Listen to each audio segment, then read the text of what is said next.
Hello everyone, today we're going to be going over some Game Boy Woes, in particular Game Boy, Game Boy Color, and Game Boy Advance.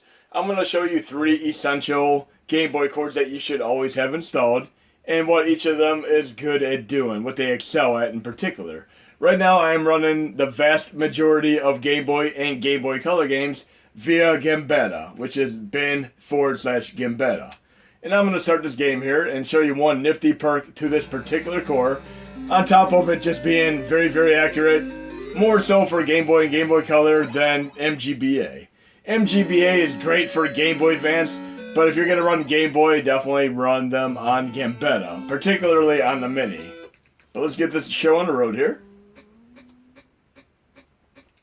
And it's starting out like your typical Game Boy game, the black and white, monochrome and such. But I'm going to go into the core options here. Game Boy Colorization Auto. Resume. Very, very nice. Definitely adds a true element of enjoyment to the game, having a color palette on top of it. But what is very, very special about this is when I said a vast majority of Game Boy and Game Boy Color games, there are some Super Game Boy games, and if you see my previous release for mGBA, I'm going to do this via dummy folder right now, but I'm going to load core, Nintendo mGBA. And you can do this from the main user interface with bin/mGBA, but I'm doing dummy folder method right now. And I'm going to load my Super Game Boy folder. And I'm going to load the same game, which just happens to be a Super Game Boy enhanced game. And I'm going to load it with mGBA. And I'm going to get a pseudo palette and border for the game, which definitely makes it even incredibly more awesome. You'll see it in a moment here. And again, run the vast majority of games that are standard Game Boy games and Game Boy Color games via Gambatte. If you have a Super Game Boy enhanced game, check it out with mGBA. Sorry for the flub there. But incredibly cool there.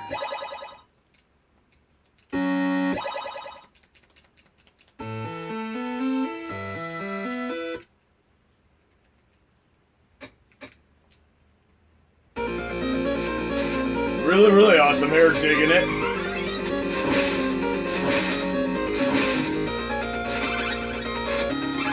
Now, many Super Game Boy games that you play are going to play fine with the pseudo palette and borders on mGBA, but you're going to run into some games, and I'm going to show you this right now. And you'll see these because they'll have a different border to them. I'm going to try one right now. It'll be Contra Alien Wars Super Game Boy Enhanced. Same core. It's going to start out like it's trying to load a Super Game Boy border and such, but it's just a white screen instead, but with the colors.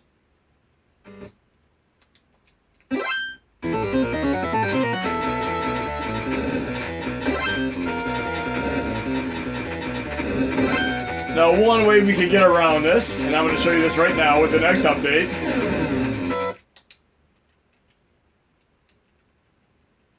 I'm going to go to shaders and RetroArch options. Load shader preset. And I'm going to load a Super Game Boy border per se. But we still have our white screen. So what I'm going to do right now is load the same game again. And again, I'm going to fine tune this and get this as best as I can for all of you guys and gals to enjoy. But I'm going to load the same game again with Gambatte.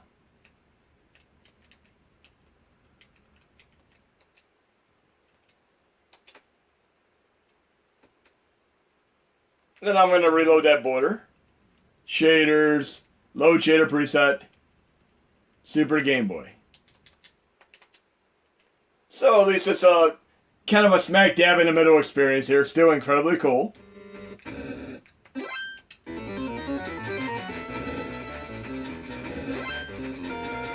Again, I'm going to try to fine tune this as best as I possibly can. But we're going to move on to more stuff here. After I do this for a moment here. A great game. Big fan of Contra in general. They didn't really mess up a Contra game until they got onto PlayStation 1 with Appaloosa Entertainment. That's when they started getting bad. But at least they made up for that on PS2 with some incredible PS2 game, Contra games. Now I'm going to disable this border. And if you use the RetroArch in my set, RetroArch Extreme, you're going to go to Shaders, Load Shader Preset, and you're going to reselect Stock GLSLP. And then you'll be back in action. But I'm going to, right now, do another example of Game Boy. I'm going to load core. And I'm going to load the mGBA core yet again.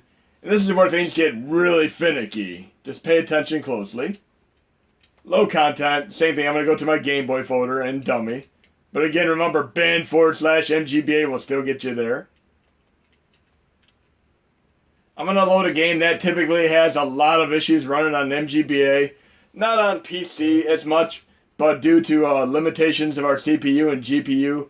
On the Mini, it doesn't run as well on mGBA as it would on another specific core, which I'm also going to show you. But I'm loading Final Fantasy IV Advanced right now with mGBA. And we'll be in game here in a moment.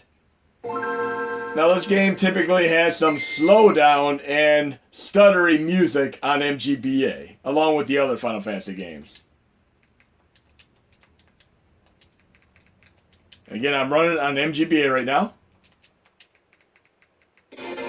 See, it's stuttery, really choppy right now. Laggy, choppy, stuttery, very disoriented, not fun at all. But what I'm going to do right now is load another great Game Boy Advance core.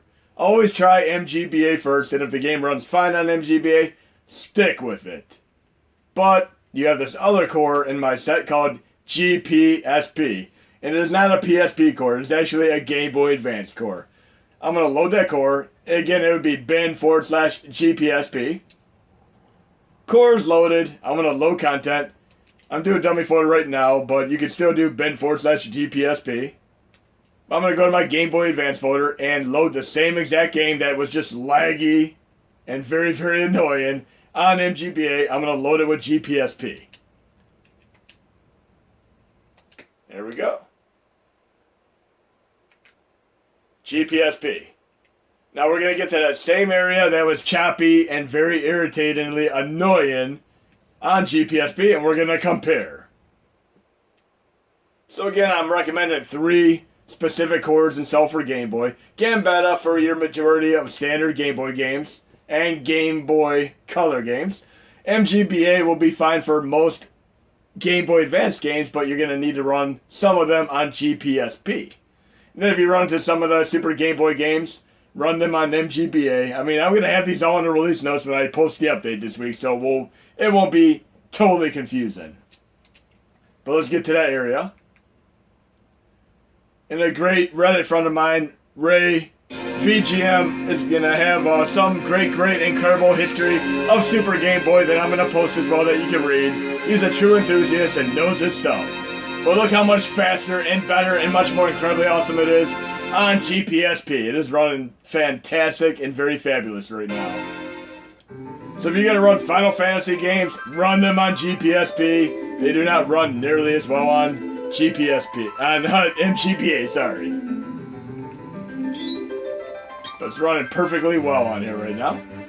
We're going to get into another thing, the third Game Boy core. Say, for instance, the original Game Boy, you could do 2 Game Boys linked together with a link cable and play multiplayer. What if you want to play Tetris on your Mini 2-player as a Game Boy game? You have to load a specific core to do that, and I'm going to load that right now. My other Nintendo Game Boy core. TGB Dual. The Game Boy Dual Link, should I say. And I'm going to load content via the dummy folder method. Again, it'll be bin/TGB Dual. But I'm going to do this right now. Go to my Game Boy folder, and we're going to load Tetris. Which is one of many linked games. You can find a list easily online. Let's do Tetris 2. Actually, it's in my Super Game Boy folder. We'll do it that way.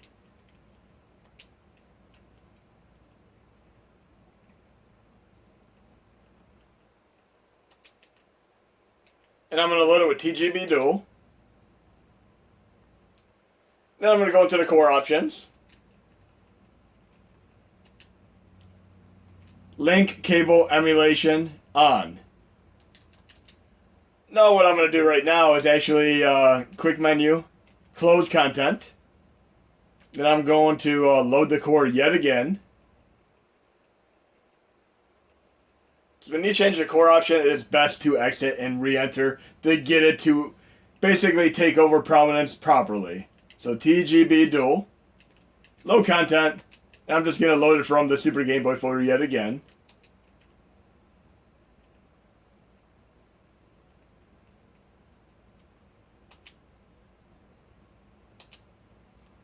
And I'm going to make sure the core options changed.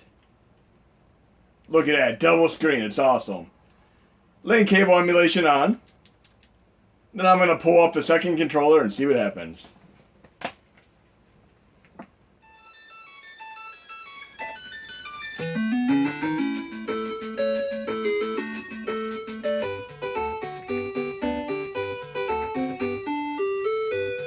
And there we go.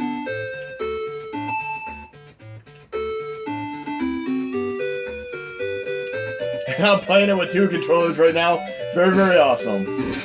But yes, use TGB Dual to do the dual link multiplayer with two controllers. Incredibly awesome.